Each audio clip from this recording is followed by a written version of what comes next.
what is making you super excited for the PVL Open? I understand it's going to be a tournament of comebacks. Bakit, Mac? Well, alam naman natin, sobrang ingay nung pagbabalik ni Manilla Santos. It's been a decade since she last played, so a lot of our volleyball fans are not familiar na with her, the new fans. But kaming mga nandun na matagal na, we are very excited kasi alam namin yung kalidad ng volleyball na kayang dalhin ni Manilla Santos. And I don't think na mabibigo tayo sa ina-expect natin kasi I was talking to her last night and she said this is not a spur-of-the-moment decision to come back. She and her husband planned for this comeback since 2017, and that's because she knows that she can't get back in shape overnight. She has been doing Pilates, yoga, and all that training para lang dito, para mapakita sa atin ulit, mapakilala kung bakit nga ba ni-retire ng Lasal yung jersey number ni Manilla Santos. I think beyond the playing, the story of Manilla Santos is just an inspiring story. I've got to talk to her and I've read a lot of her interviews for this upcoming season, and you'd really see like there's really a story behind her jersey retirement na parang it was really hard work, it was really patience, she was really waiting for that. She wasn't a starter at the beginning for Coach Ramil when she was playing for Lasal. She really waited for that moment to be there, and then when she was given the chance, talagang yun na, naging staple na siya sa lineup ni Coach Ramil back in her Lasal days. But I think one thing that really stood out for me when I got to talk to Ate Ila was about when she said that she's now 10 years, she now has to be 10 years braver coming into this or coming back into volleyball, because the world of volleyball has been different. There's more bashing, there's younger kids that are a lot stronger than her, a lot taller than her, and she has to prove herself throughout that, through everything. She has to really show people that she's still the Manilla Santos that we know from before.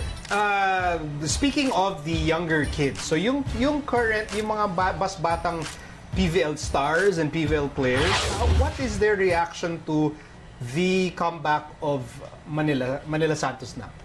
Well, I read a story about Alyssa and she is very excited kasi noong kapanahunan na si Alyssa namamayagpag sa high school division, si Manila yung nandun sa collegiate division. Siya yung isa sa pamantayan ng mahusay na outside hitters. So, definitely isa siya sa inspiration nung mga current stars natin of today. Kaya it will be exciting kung paano sila magbabakbakan sa loob ng court. Kasi magkakaiba na ng set of skills yan, magkakaiba ng experiences, pero titignan natin kung sino bang mas matibay. I can tell the two of you kinikilig kayo that Manilla Santos. You can actually parang mapapanood natin siya in the year 2019. Yeah, like no one expected that there's going to be a comeback. Like who would have expected that someone who decided to retire or leave the world of volleyball for the past decade will suddenly decide to make a comeback? And that's what's inspiring about the Manilla Santos story. And she's confident doon sa pagbabalik niya. Other people, when they haven't played for that long, they would tend to play it down. But she talks about it as if, she talks about matching her level of play, if not surpassing, dung 10 years ago. So, that excites me kasi parang if she's confident that she can deliver, then who are we to doubt that? You know, that's championship mindset and championship confidence. But okay, there are a lot of comebacking things happening. What are these other comebacking elements that will make the PVL exciting? Of course, we're also having Iris Tolenada back into the PVL after a 3-year hiatus, almost 3-year hiatus, 2.5 years to be exact. So she was a really great setter, one of the setters who really pushed the Pocari Sweat Lady Warriors back in 2016 into coming into the finals and even bringing the continuous championship experience. Aside from that, Air Force is coming back into the fold after missing the reinforced conference. So a lot of exciting things. Like we have 9 teams. We grew a lot in such a short span of time. 3 weeks lang tayong nawala. Pero ito, pagbalik natin, ang laki na agad ng PVL. Well, of course, so the league expanded. You now have 9 teams. But at the end of the day, the top team will prevail. So I know it's a tough question to answer, but let's try. Who are the top teams that will compete for the championship? Siyempre may mga teams kasi di pa natin napapanood. Diba? So on paper, they look like this, pero iba pa naglaro. But at least from what you see, the two of you, who are the top teams that will compete for that title?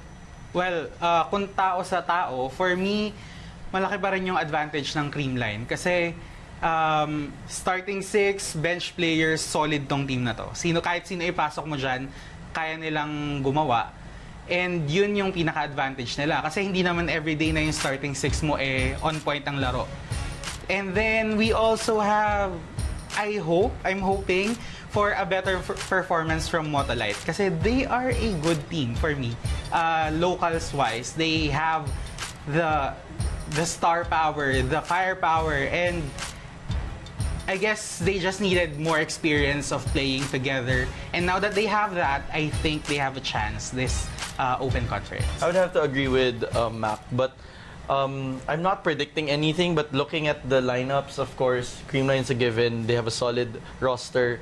Bangko was pretty solid also in the previous conference. They played some games that they were almost all Filipino and talagang nakaka-match up. Petrogas, of course, will be bringing in that championship experience from the previous conference. So a lot of these teams, the staple teams, the pioneer teams, of course, they've been preparing for this a long time. So we'll really expect them to bring their A game. And we're also excited to meet the new teams that are coming in, especially Choco Mucho is bannering a lot of Ateneo's players from the UAP Championship. And of course, the comebacking legend Manilla Santos as well. How different will... Kasi syempre parang what's pinaka-fresh sa memory ng tao was nangyari sa Reinforced. Yung mga mangyayari ba sa Open, will it be radically different in terms of where teams will be pagdating sa standings? Well, una na dyan, merong kailangang patunayan yung Petrogas eh. Kasi nung Reinforced Conference, some people were saying na their imports were just too good. But if you look at their locals, the roster sa locals nila, I think it's very competitive as well. But ito na yung chance nila to prove na kaya rin nilang mag-stand out. And I think we're gonna have an interesting race to the semifinals this conference. I mean, when you add 3 more teams, it just makes things more interesting. You don't know where these 3 teams will place coming into the this conference. And syempre, the playing field is leveled out because the imports are gone. So it's gonna be very exciting. That's what we're sure of. I'm excited. I'm gonna watch every game. You should. We all should. Thank you very much, Mac, Dionisio, and Synjin Reyes. You're welcome. Wow, Manilla Santos Nang is back. We cannot wait. Thank you, guys. This has been The Score. I'm Nico Halili. You can also watch The Score on iWant for free. We'll see you all again tomorrow. We'll leave you now with our EAC Generals Pep Rally. And don't forget to check out a fresh episode of The Score on Sunday after the PVL games.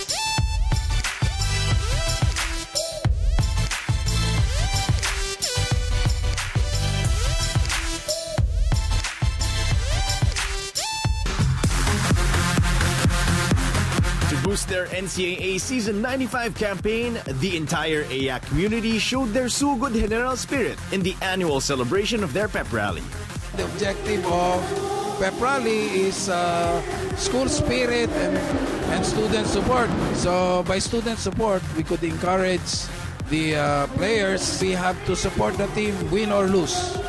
We have to improve the pep rally kasi kaya makikita nyo ngayon there is a festive mood. Napakasaya ngayon ng pep rally namin.